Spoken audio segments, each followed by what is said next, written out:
Ahoana Marina, manana fahaizana mijery lavitra ve ny filoha Pirenena? Samy nanaraka ny famelabelarana nataon'ny filoha Pirenena tao amin'ny haino manjery mpanjakana daholo ny ankamaroany ny vahoaka malagasy, na atsapany maro anisa, fa toa fahamaliana izay nolazain'ny mpanohitra, na ny fandarana miara-manonjy izany, na ny filoha marikaravalo Manana, no tena nibahan-toerana tamin'izany. Mampametra-panontaniana lalina tokoa ireo rehetra izay nolazainy, ary niteraka resabe etsy sy eroa. Eo amin'ny lafiny fitantanana ny raharaha Pirenena, dia andraikitry ny filoha no miaro ny ain'ny vahoaka araky ny voalaza ny lalam-panorenana. Amin'izao fotoan'izao dia miparitaka izay tsy izy ny valanaretina coronavirus. Betsaka ny maty, ary efa manomboka feno ny hôpitaly rehetra na ny eto Antananarivo izany, na ny amin'ny faritra, toy ny Antomasina sy Mahajanga. Ny loza ihany koa dia tsy mbola nandray lesona tamin'ny heritaona ihany ny mpitondra, ka sahirana mihitsy ireny hôpitaly ireny satria tsy maharaka ny oksizena izay tena ilaina amin'ity valanaretina ity. Izany dia azo lazaina avetrany fa dia tsy fahaiza mitantana eo amin'ny mpitondra, ary mbola tsy fahaizana mametraka ny laharam-pahamehana ihany koa. Anisany ady hevitra lehibe eto amin'ny firenena ny mikasika ny fampidirana ny vaksiny entina iarovana amin'ity aretina ity. Raha ny tafatao amin'ny fandarana miara-manonja ny filoha marikaravalo Manana, dia izao no lazainy makasika ity aretina ity.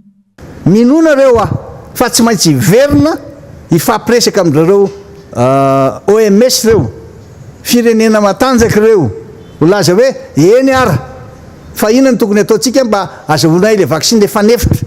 Aza teneny hoe vaksiny raha tsy titena reo hoe le fanefitra amin'ity Covid ity satria zay nanana, fa mbola tsy vitanay nenay, mbola taraiky be le akiray. Reto zao misy valo ala izy dia misy vidiny ity, tsy le vidiny ninona fa mifaizantsika amin'ny negosie. Mazava tsara ny voalazany teo tamin'ny 14 volana marsa teo iny fanadiadiana iny, fa ilaina ny manafatra vaksiny. Ny firenena rehetra dia samy miazakazaka manao vaksiny daholo amin'izao fotoan'izao, satria ireo vaksiny ireo ihany aloha no ahafahana miaro aingana ny vahoaka. Tsy izany anefa no nitranga teto amintsika raha niresaka tamin'ny fahitalavitra ny filoha Pirenena, satria izao ny heviny mahakasika ny fitsaboana sy ny fiarovana ireo vahoaka malagasy. Tiano nasitrana na, tiano miaro ny fianakaviako, ary tiano tiako iarovana any vahoaka malagasy.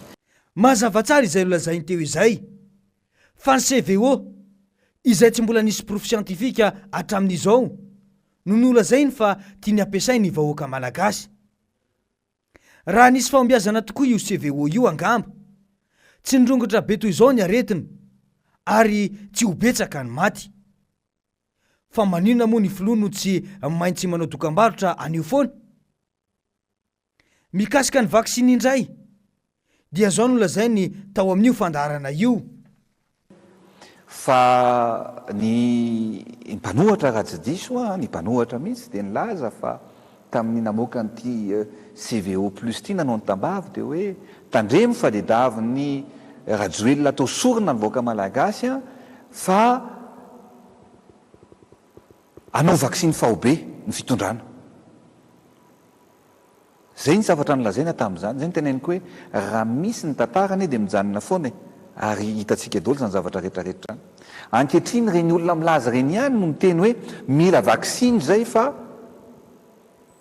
aleo ampidiriny eto Madagasikara ny vaksiny, dia aza tahitra fa ry zareo ny ataontsika voalohany rehefa ho avy ny vaksiny. Zay aloha zany zavatra voalohany. Fa zao aleontsika iverina amin'ny zavatra tena hoe matotra, satria tsy kilalao ny fitantanana ny firenena, ary mila fandiniana lalina izany vaksiny zany. Araka ny teneniko anareo teo dia ny hoe le variant avy any Afrika Atsimo dia tsy misy vaksiny mihitsy matohatra an'io variant avy any Afrika Atsimo io. Mbola mazava tsara amin'izany fa toa valy anavina sy ampodiso toerana ihany ny azy, fa ny fanoherana ny mpanohitra no mahamaika azy, fa tsy mandinika akory izay mahasoa sy iarovana ny vahoaka malagasy.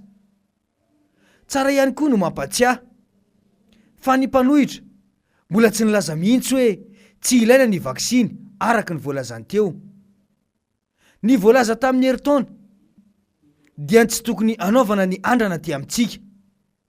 Tsindriana tsara ny andrana mikasika ireo vaksiny fa tsy fanaovana vaksiny efa fantatra ny fahombiazany, ka aoka ny marina no olazaina amin'ny vahoaka. Eto aloha dia hita taratra vetrany ny tsy fahaizana mijery lavitra. Izay toetra tsy ananan'ny filoham-pirenena ka mahatonga ny fitavozavozana eo amin'ny fandraisana fanapahan-kevitra. Ny firenena rehetra dia miazakazaka amin'ny vaksiny daholo. Ny any Amerika izao, raha nandray fitondrana ny filoha Joe Biden dia nilaza izy tamin'ny volana janoary fa ezany ny anao vaksiny Amerikana zato tapitrisa ao anatin'ny 100 andro voalohany itondrany. Tsy mbola tapitra akory ilay 100 andro amin'izao fotoan'izao dia efa tratra n'io tanjona io. Nilaza indray moa izy fa akarina ho 200 tapitrisa ny vahoaka Amerikanina ho vitaina vaksiny ao anatin'ny 100 andro izay. Hita taratra tokoa fa miena ny isan'ny olona voan'ny aretina sy ireo maty vokatry ity coronavirus ity any Amerika. Tsy lavitra antsika fa etsy Seychelles dia manao ezaka ihany koa ny mpitondrao mba anao vaksiny ny mponina ao aminy, na dia vitsy aza ny mponina any. Nilaza ry zareo fa 700 ny mponina no efa nahazo ny tsindrona voalohany ary 570 no efa navita hatramin'ny tsindrona faharoa.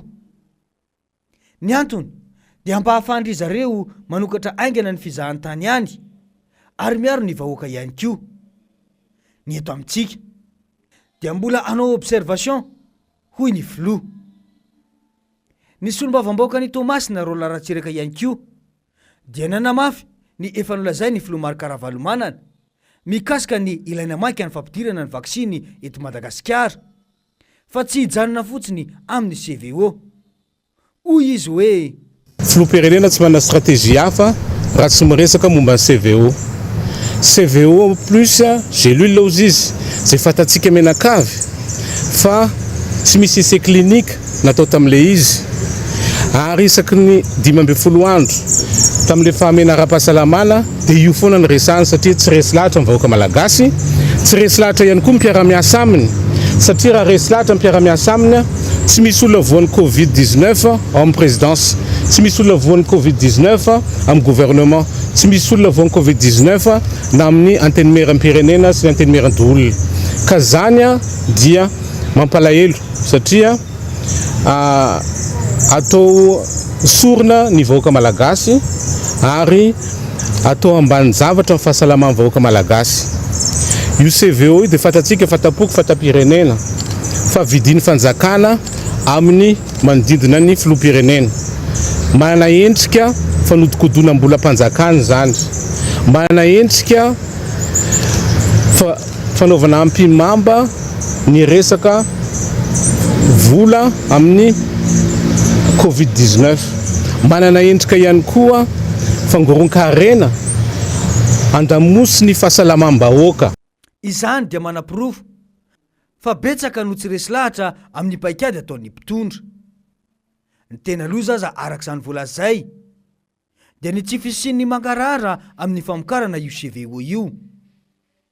Raha toa ka marina ny voalaza teo dia atao antsirambina ny fahasalaman'ny vahoaka fa ny vola mihodina ao amin'ny famokarana io CVO io no mahamaika ny mpitondra.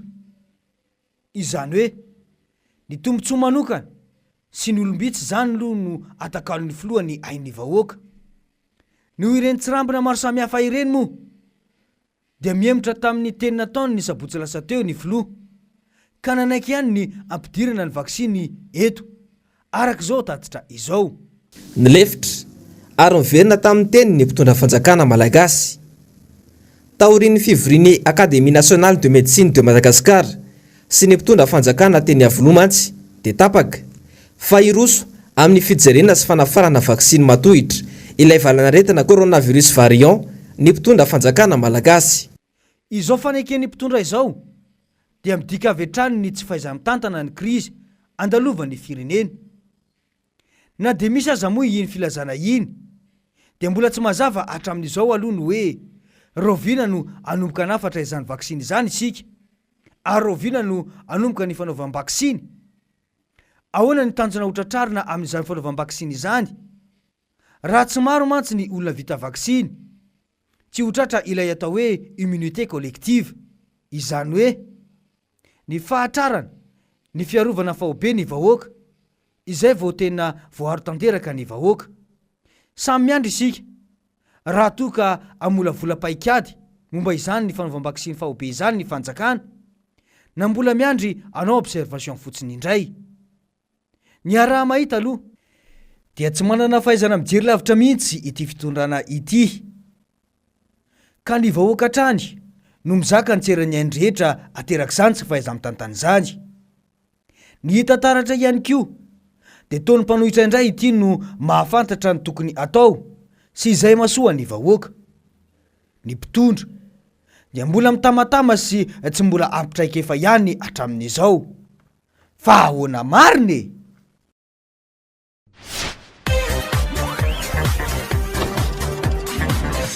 Ahoana marina?